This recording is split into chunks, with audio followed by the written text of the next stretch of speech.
Naruto எப்ப பார்த்தாலும் உன் கூட சண்டை போட்டுக்கிட்டே இருக்கான். அவனை யாரும் சரியா வளர்க்கல, அதனாலதான் இப்படி பண்ணிட்டு இருக்கான். அப்பா அம்மான்னு யாரும் கிடையாது, நல்லது கெட்டது சொல்லவும் ஆள் இல்ல. உண்மை என்னன்னா அவனுக்கு தோன்றதை மட்டும்தான் அவன் எப்பவுமே செய்வான். நாருட்டோ மாதிரி யாராலையுமே நடந்துக்க முடியாது. அப்படிலாம் பண்ண என் அப்பா அம்மா என்ன வீட்டை விட்டு துரத்திடுவாங்க. அதான் நான் நல்லவளா இருக்கேன். இதெல்லாம் சொல்லி கொடுத்து வளர்க்க யாருமே இல்லன்னா யாரு என்ன பண்ண முடியும்? அவன் ஒரு சுயநலவாதி, ரொம்ப மோசமானவன். அவனுக்கு யாரும் கிடையாது. நருட்டோவே எடுத்துக்கோயே, மிஷன்ல கவனம் செலுத்தாம உணர்ச்சி வசப்பட்டு தேவையில்லாத விஷயங்கள் எல்லாம் செய்யறான். இந்த மாதிரி உருவாக்குற நிஞ்சாக்களை வச்சுட்டு என்ன பண்றது நீயே சொல்லு. நருட்டோ பத்தி உங்களுக்கு எதுவும் தெரியாது, தேவையில்லாம அவனை பத்தி தப்பா பேசாதீங்க. உங்களுக்கு அப்பா அம்மா இருக்காங்க, ஆனா நருட்டோ ஒரு அனாதை.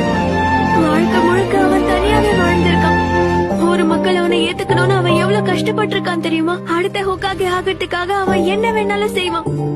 வாழ்க்கையில அவன் நிறைய கஷ்டப்பட்டிருக்கான், ஆனா அவனோட நன்மைக்கு மத்தவங்களை எப்பவும் பலி கொடுக்கணும்னு நினைக்க